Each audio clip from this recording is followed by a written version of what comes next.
حضرت صفیہ نے کہا کہ میں اپنے بھائی کی لاش دیکھ کر انتہائی صبر اور ہمت سے کام لوں گی۔ ایک اور آواز گونجی، میرے چچا حمزہ نے قرابت کا حق ادا کیا اور نیک اعمال کرنے میں سبقت لے گئے۔ یہ وہ جملہ ہے جسے نبی کریم آقائے دو جہاں حضرت محمد صلی اللہ علیہ وسلم اکثر دہرایا کرتے تھے۔ حضرت حمزہ کی شخصیت کی گہری تاثیر اور مقبولیت اس قدر زیادہ تھی کہ صحابی اپنے بچوں کے نام ان کے نام سے موسوم کرتے تھے۔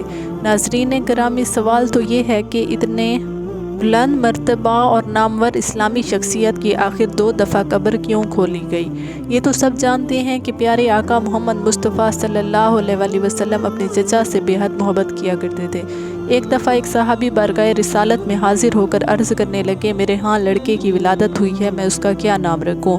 تو رحمت عالم صلی اللہ علیہ وسلم نے ارشاد فرمایا، لوگوں میں مجھے اپنے چچا حمزہ سے محبت ہے، لہٰذا انہی کے نام پر اپنے بچے کا نام رکھو۔ نبی آخر الزماں حضرت محمد صلی اللہ علیہ وسلم کی ولادت سے 2 سال پہلے آپ کے چچا اور رضائی بھائی سید الشہداء شیر خدا حضرت سیدنا حمزہ بن عبد المطلب پیدا ہوئے۔ آپ کی کنیت ابو عمارہ تھی۔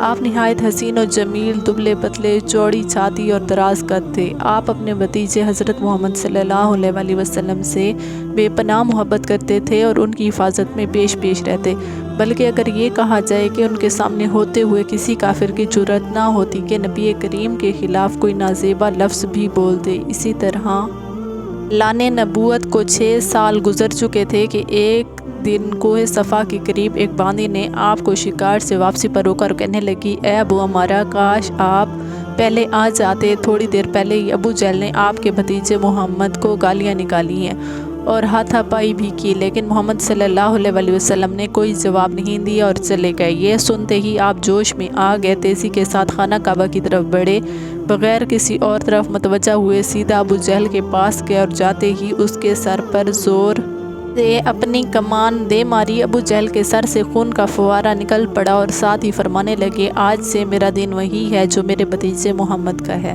اگر کسی میں طاقت ہے تو مجھے روک کے دکھائے۔ آپ مدینہ تشریف لائے تو اسلامی لشکر کے پہلے علمبردار بنے۔ 2 ہجری میں ہونے والی پہلی جنگ میں آپ نے بے شمار کافروں کو جہنم حاصل کیا۔ مکہ کے مشہور جنگجو اور پہلوان عتبہ کو حضرت حمزہ نے ہی ایک ہی وار میں ختم کیا، جس کے بعد پورے عرب میں حضرت حمزہ کی دھاک بیٹھ گئی۔ 15 شوال المکرم 3 ہجری غزوہ احد شروع ہوتا ہے کہ جس میں کفار غزوہ بدر کا بدلہ لینے کے لیے مسلمانوں پر حملہ کرتے ہیں۔ ان کا سب سے بڑا مقصد حضرت حمزہ کو شہید کرنا ہے، کیونکہ جتنا وہ نقصان غزوہ بدر میں کفار مکہ کو انہوں نے دیا اور کوئی نہ دے سکا۔ جبیر بن مطعم نے اپنے غلام وحشی کو، جو کہ نیزہ چلانے میں ماہر تھا، اس کو لالچ دیا کہ اگر تم میرے چچا کو قتل کرنے والے حضرت حمزہ کو شہید کر دے گا تو اسے آزاد کر دیا جائے گا۔ ہند زوجہ ابو سفیان نے بھی وحشی کو کثیر انعام کا لالچ دیا، کیونکہ ہند کے باپ عتبہ کو حضرت حمزہ نے جنگ بدر میں قتل کیا تھا۔ چنانچہ وحشی نے حضرت حمزہ کو دھوکے سے کسی اور سے لڑائی کے دوران پیٹ میں نیزہ مار کر بے دردی سے شہید کر دیا۔ یہ سارا واقعہ اسی طرح بخاری اور مسلم میں روایت ہوا ہے۔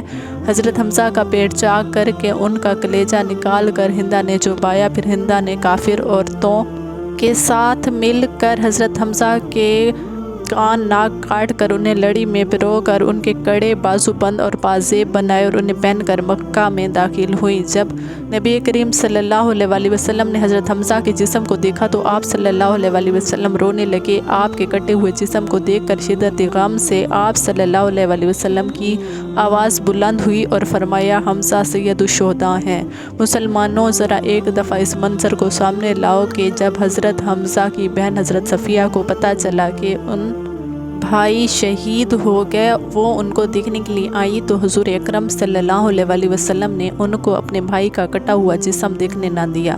خیر، حضرت صفیہ کی لائی گئی چادر میں حضرت حمزہ کو کفن دیا گیا۔ چادر اس قدر چھوٹی تھی کہ سر ڈھانپتے تھے تو پاؤں ننگے ہو جاتے تھے، اور اگر پاؤں ڈھانپے جاتے تو سر ننگا ہو جاتا تھا۔ اللہ اکبر! حضور فرمانے لگے کہ سر کو ڈھانپ دیا جائے اور پاؤں پر گھاس ڈال دی جائے۔ حضرت حمزہ کی قبر کشائی کی پہلی روایت حضرت جابر نے بیان کی ہے، جسے امام مسلم اور بخاری نے یہ روایت کیا ہے۔ حضرت جابر فرماتے ہیں جنگ احد کے 46 سال بعد معاویہ بن ابو سفیان کے دور حکومت میں انہوں نے ایک نہر احد کے مقام پر نکالنے کا حکم صادر کیا۔ جب اس نہر کا کام شروع ہوا تو منادی نے مدینہ میں یوں صدا لگائی، جن لوگوں کے شہید رشتہ دار احد میں دفن ہیں قبر کشائی کر کے اپنے اپنے شہداء کے جسد کسی دوسری جگہ منتقل کر لیں تاکہ وہ پانی سے محفوظ رہ سکیں۔ حضرت جابر بن عبداللہ فرماتے ہیں کہ یہ سن کر مدینہ والے احد کی طرف نکل پڑے، جن میں خود بھی شامل تھا، کیونکہ میرے والد عبداللہ بھی احد کی جنگ میں شہید ہوئے تھے اور وہاں ہی دفن تھے۔ میرے والد عبداللہ اور عمرو بن جموح ایک ہی قبر میں دفن تھے۔ شہادت کے وقت عمرو بن جموح کی پیشانی زخمی تھی اور میرے والد نے عمرو کی پیشانی پر ہاتھ رکھا ہوا تھا اور اسی حالت میں دونوں شہید ہوئے۔ اس لیے جب صحابہ ان کا ہاتھ ہٹاتے تو پیشانی سے خون نکلنے لگتا، جس کی وجہ سے رسول اللہ صلی اللہ علیہ وسلم کے حکم کے مطابق ان دونوں کو اسی حالت میں ایک ہی قبر میں دفن کیا گیا۔ حضرت جابر بن عبداللہ فرماتے ہیں کہ جب حکومتی سپاہیوں نے میری موجودگی میں میرے والد عبداللہ اور عمرو کی قبر کھولی تو جیسے ہی عمر کی پیشانی سے میرے والد کا ہاتھ ہٹاتے تو تازہ خون کے فوارے نکلنا شروع ہو جاتے۔ یہ معاملہ دیکھ کر انہوں نے یہ قبر بند کر دی۔ اس کے بعد سپاہی حضرت حمزہ کی قبر کی طرف بڑھے اور قبر کھودتے ہوئے حضرت حمزہ کے پاؤں پر کدال لگی تو ان کے پاؤں سے تازہ خون نکلنے لگا۔ حضرت جابر روایت فرماتے ہیں کہ میں اس بات کا عینی شاہد ہوں کہ تمام شہداء کے جسم تر و تازہ تھے اور حضرت حمزہ تو ایسے لگ رہے تھے جیسے سو رہے ہوں۔ جب سپاہیوں نے شہداء کا یہ عالم دیکھا تو مزید قبر کشائیوں کو روک دیا اور دوبارہ سبھی کو اسی حالت میں دفن کر دیا جیسے پہلے تھے۔ حضرت حمزہ کی دوسری دفعہ قبر کشائی ترک سلطان عبدالحمید ثانی کے دور میں انہوں نے 1904 میں کروائی۔ جب انہیں خواب میں یہ اشارہ ہوا کہ حضرت حمزہ کے جسد مبارک پر پانی موجود ہے، انہوں نے قبر کھدوا کر اس کے ارد گرد 50 فٹ گہرائی تک سیسہ پلائی دیواریں بنا دیں۔